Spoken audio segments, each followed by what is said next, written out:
Surrender के बाद बेटे को गोली मार दी। भोजपुर में कथित फर्जी एनकाउंटर पर भारी बवाल, गांव वालों में भी भारी आक्रोश। भोजपुर में पुलिस एनकाउंटर की कहानी पर बड़े सवाल उठ रहे हैं। एक तरफ पुलिस कह रही है कि युवक ने हथियार से फायरिंग की, लेकिन परिवार का दावा है कि सरेंडर के बाद उसे गोली मार दी गई। कथित तौर पर फर्जी एनकाउंटर में मौत के बाद गांव में आक्रोश फूट पड़ा है और 100 के साथ लोगों ने सड़क जाम कर दिया है। पूरा मामला भोजपुर जिले के शाहपुर थाना क्षेत्र के बिलौटी गांव से जुड़ा हुआ है, जहां के रहने वाले युवक भरत तिवारी की पुलिस एनकाउंटर में इलाज के दौरान मौत हो गई थी। मिली जानकारी के अनुसार युवक पुलिसकर्मियों को हथियार लेकर धमका पर फायरिंग की गई, जिसमें जवाबी कार्रवाई में पुलिस की फायरिंग में उसको 3 गोली लगी और वह जख्मी हो गया। इसके बाद उसको इलाज के लिए आरा सदर अस्पताल में भर्ती कराया गया। स्थिति देखकर वहां के डॉक्टरों ने बेहतर इलाज के लिए उसको पटना पीएमसीएच रेफर कर दिया, जहां इलाज के दौरान भरत तिवारी की मौत हो गई। घटना के बाद शव मृतक के गांव पहुंचा। ग्रामीण आक्रोशित हो गए और लोगों ने बक्सर आरा मुख्य मार्ग को जाम कर दिया और हंगामा कर रहे हैं। मृतक के पिता काशीनाथ तिवारी ने बताया कि जिस तरह से सरेंडर करने के बाद उसके बेटे की गोली मारकर हत्या कर दी गई है, यह कहीं से उचित नहीं है। उन्होंने कहा कि बेटे ने पिस्तौल पुलिसकर्मियों के सामने फेंक दिया था, जिसके बाद उसको गोली मार दी गई और उसकी मौत हो गई।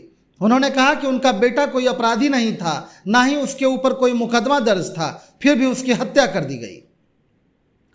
वहीं घटना के बाद ग्रामीण काफी आक्रोशित हैं और घटना में शामिल पुलिसकर्मियों पर कार्रवाई करने की मांग कर रहे हैं। इस बीच मौके पर शाहपुर थाना की पुलिस पहुंची है, लेकिन काफी लोग गुस्से में हैं और सड़क पर रखकर प्रदर्शन कर रहे हैं।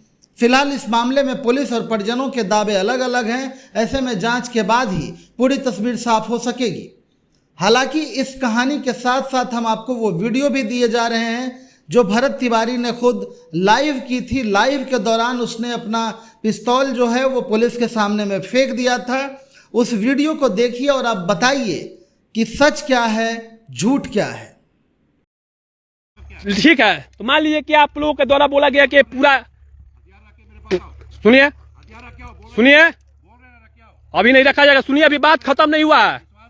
ठीक है, अगर इन लोग बोल रहा है कि मांगे पूरी की जाएंगी, आपके बात को लिखित रूप में या मौखिक रूप में ऊपर पहुंचाई जाएगी, तो इसमें क्या समस्या है? तो फिर शस्त्र डालने में मेरा कोई समस्या नहीं। जब मांगे मेरी जो पूरी होगी तो शस्त्र डाल दिया जाएगा, इसमें कोई समस्या नहीं है। और अगर इसके बाद इन लोगों ने कुछ छल किया या झूठ मूठ का कुछ ऐसा भी कुछ भी किया, तो समाज और देश के लोग आप समझना इसके बाद कि ऐसे लोगों का क्या इलाज करना है। अगर मैं जिंदा रह गया और ये सब मेरे साथ कुछ ऐसा गलत नहीं किया तो आऊंगा, तो फिर उसके बाद मेरे द्वारा भी छल ही सिर्फ किया जाएगा, सामने से युद्ध नहीं होगा। उसके बाद अगर छल करेगा तो छल ही होगा। इसी के साथ मांगे पूरी होने का संभावना अब दिख रहा है और समाज में और देश में बदलाव आने का भी संभावना दिख रहा है यहीं से। तो चलिए, हथियार रख दिया जाता है।